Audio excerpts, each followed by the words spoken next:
बड़ी खबर है लखनऊ से। बीजेपी प्रदेश कार्यालय में संगठनात्मक बैठक जारी है। राष्ट्रीय अध्यक्ष नितिन नवीन की अगुवाई में बैठक जारी है। राष्ट्रीय महामंत्री संगठन बीएल संतोष बैठक में मौजूद हैं। बैठक में सीएम योगी, प्रदेश अध्यक्ष पंकज चौधरी शामिल हैं। बैठक में दोनों डिप्टी सीएम भी शामिल हैं। युवा महिला SC/ST मोर्चा के प्रदेश अध्यक्ष भी शामिल है। ओबीसी अल्पसंख्यक किसान मोर्चा के प्रदेश अध्यक्ष भी शामिल हैं। 6 क्षेत्रों के क्षेत्रीय अध्यक्ष भी संगठनात्मक बैठक में पहुंचे हैं। तो ये बड़ी खबर आपको लखनऊ से बता दें, जहां आज नितिन नवीन का लखनऊ दौरा था। इस लखनऊ दौरे पर बीजेपी की अहम बैठक 2027 को लेकर मानी जा रही है। तो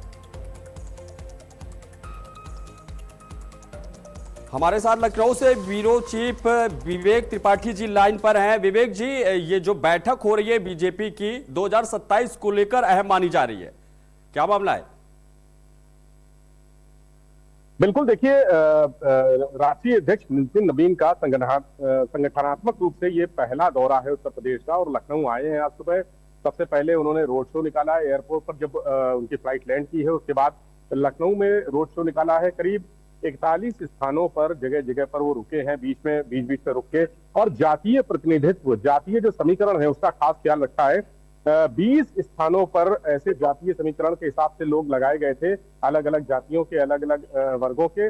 और उसके बाद वो पहुंचे हैं भाजपा मुख्यालय। वहां पर जो मंडल अध्यक्षों की बैठक है, जो क्षेत्रीय प्रमुख है उनकी बैठक है, तमाम जो भाजपा के अनुषंगी संगठन है उनकी बैठक है, खासकर जो महिला वर्ग है उसकी बैठक है, महिला प्रकोष्ठ, युवा प्रकोष्ठ की बैठक है, SC/ST प्रकोष्ठ की बैठक है, OBC प्रकोष्ठ के पदाधिकारियों को बुलाया गया है, अल्पसंख्यक प्रकोष्ठ के पदाधिकारियों को बुलाया गया, और किसान इनका मोर्चा है उसके पदाधिकारियों को बुलाया गया है। सबसे अलग अलग बैठक कर रहे हैं नितिन नवीन।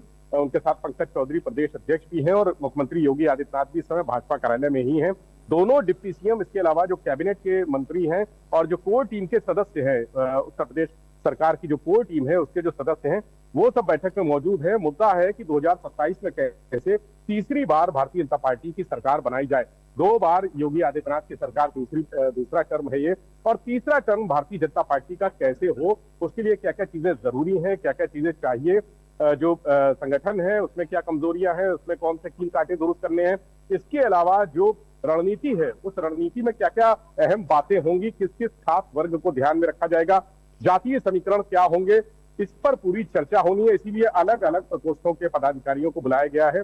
सभी जो 6 भारतीय जनता पार्टी के 6 मंडल हैं उनके प्रमुख मौजूद हैं उस बैठक में, और करीब 1 सवा घंटा हो चुका है बैठक की शुरुआत हुए। अभी भी अंदर भाजपा कार्यालय में, प्रदेश मुख्यालय में ये बैठक चल रही है। माना जा रहा है कि गहन चर्चा हो रही है 2027 की रणनीति को लेकर, 2027 के चुनाव में उठाए जाने वाले मुद्दों को लेकर, विपक्ष की घेराबंदी को लेकर, और विपक्ष के जो हमले होंगे, जो विपक्ष के सवाल होंगे, उस पर सरकार की रणनीति क्या रहेगी, भारतीय जनता पार्टी की रणनीति क्या रहेगी, संगठन का किस तरह से उसमें जो जवाब होगा, संगठन का जवाब कैसे दिया जाएगा, ये सारी रणनीति तय हो रही है। बूथ स्तर से तैयारी करनी है भारतीय जनता पार्टी को।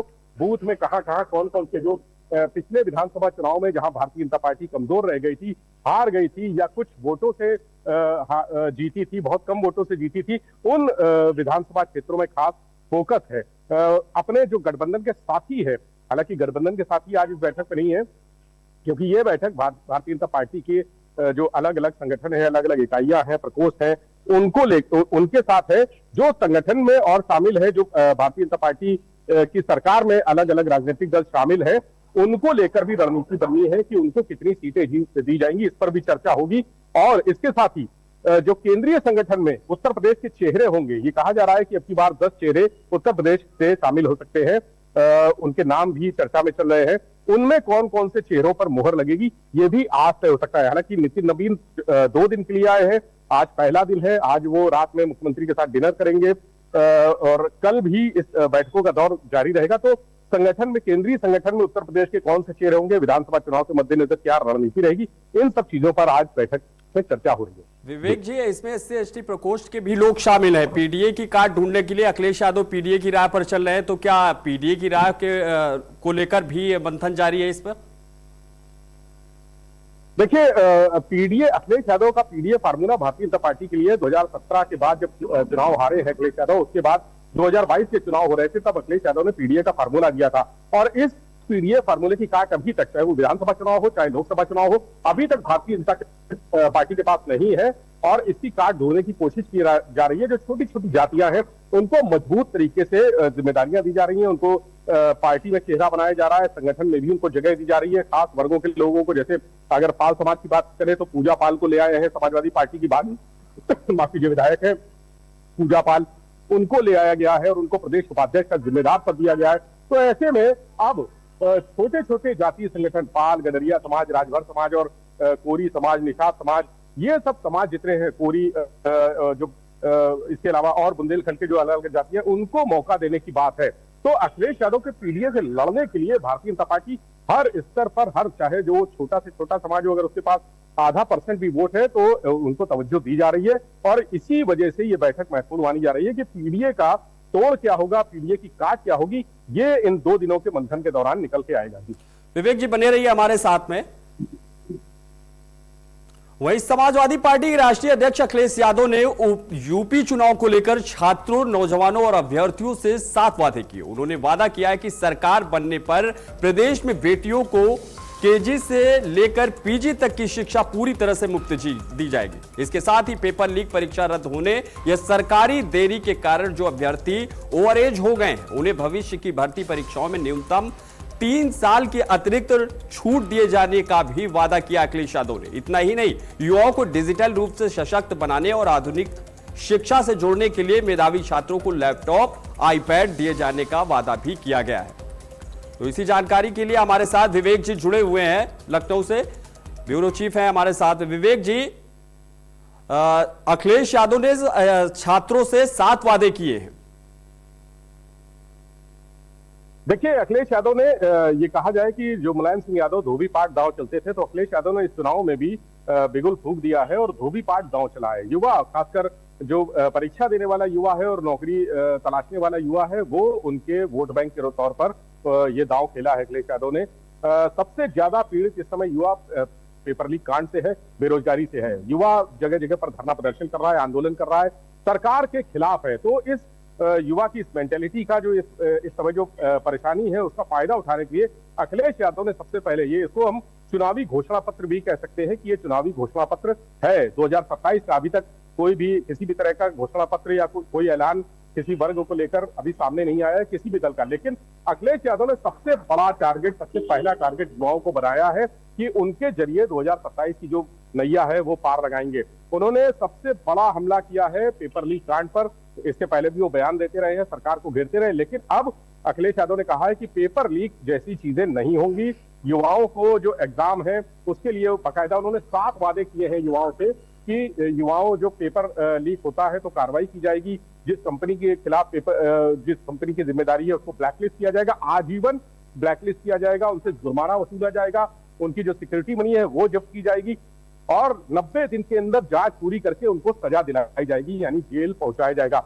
ये सबसे बड़ा वादा है। इसके अलावा उन्होंने कहा कि अगर ऐसी स्थितियां आती हैं, पेपर की वजह से निरस्त होता है, लीक होने के चलते निरस्त होता है, किसी गड़बड़ी के चलते निरस्त होता है, तो युवाओं को जो अभ्यर्थी है जिन्होंने फॉर्म भरे हैं उनसे दोबारा फीस नहीं ली जाएगी और एडमिट कार्ड दिखाकर वो दोबारा जब परीक्षा होगी तो फ्री यात्रा कर सकते हैं। दिव्यांग और महिलाओं के लिए उन्होंने कहा है, खासकर युवा जो महिलाएं हैं, दिव्यांग हैं और जो छात्र हैं, उनको किसी भी तरह से जिले से बाहर सेंटर, हमने देखे कि तमाम बाहर के जिलों से सेंटर पड़ते हैं, बच्चे परेशान होते हैं, आने में लेट हो जाते हैं और उनकी परीक्षा छूट जाती है। अखिलेश यादव ने वादा किया है कि किसी भी बच्चे को बाहर सेंटर नहीं दिया जाएगा, उनको उनके गृह जनपद में ही सेंटर अलॉट किए जाएंगे। ये बहुत बड़ी राहत की बात अखिलेश यादव ने राहत भरा वादा किया है। अगर उनकी सरकार बनती है तो ये बहुत बड़े वादे साबित होंगे। पेपर लीक की जो गुंजाइश है, जो शुरुआत होती है जब पेपर छपता है, उसके बाद उसकी डिजिटल लॉक में रखे जाते हैं, फिर उनको सेंटर तक लाया जाता है। इस पूरी प्रक्रिया को अखिलेश यादव ने कहा है कि पारदर्शी बनाया जाएगा, सुरक्षित बनाया जाएगा, किसी भी तरह से पेपर लीक नहीं होने दिया जाएगा। ये सारी बातें उन्होंने 7 वादे किए हैं और 7 वादों में ये कहा जा रहा है कि जो युवा वर्ग है, जो सबसे ज्यादा इस समय परेशान है सरकार से, सरकार की नीतियों से या जो पेपर लीक है उनकी वजह से जो परेशान है। साथ ही उन्होंने एक और बात कही है कि जो अभ्यर्थी हैं, युवा हैं, उनको अगर पेपर लीक की वजह से उनका उम्र पूरी हो गई है या अपनी जो एज लिमिट है वो क्रॉस कर चुके हैं, तो उनको 3 साल तक की रिबेट दी जाएगी। यानी उनकी सरकार अगर 2027 में बनती है तो ऐसे युवा जो जिनकी उम्र पूरी हो चुकी है एग्जाम देने के लिए निर्धारित जो योग्यता होती है उम्र की, वो क्रॉस कर चुके हैं, तो उनको 3 साल की छूट दी जाएगी। और SC/ST के छात्रों, OBC के छात्रों के लिए ये छूट और भी बढ़ाई जाएगी। ये बहुत बड़ी बात उन्होंने कही है। तो सारा दारोमदार अखिलेश यादव ने युवाओं पर छोड़ दिया है कि वो किसको चुनते हैं, कौन से अखिलेश यादव को चुनते हैं या भारतीय जनता पार्टी को चुनते हैं। और अगर अखिलेश यादव को चुनेंगे तो वो 7 वादे उन्होंने जो किए हैं वो अखिलेश यादव उनके लिए पूरे करेंगे, ऐसा समाजवादी पार्टी की तरफ से दावा किया गया है। तो ये बहुत बड़ी बात मानी जा रही है कि युवाओं का जो पहला, हालांकि भारतीय जनता पार्टी भी युवाओं पर ही निशाना साध रही है, उनको अपने खाते में खेमे में लेने की कोशिश कर रही है, लेकिन अखिलेश ने जो पहले 7 वादे कर दिए हैं ये बहुत बड़ा चुनावी रणनीति मानी जा रही है उनकी कि 2027 को लेकर युवाओं को अपने पाले में खींचने के लिए एक बड़ा कदम, एक बड़ी घोषणा अखिलेश यादव ने की है। ये देखना होगा कि इसके परिणाम क्या होंगे। जानकारी के लिए बहुत बहुत धन्यवाद।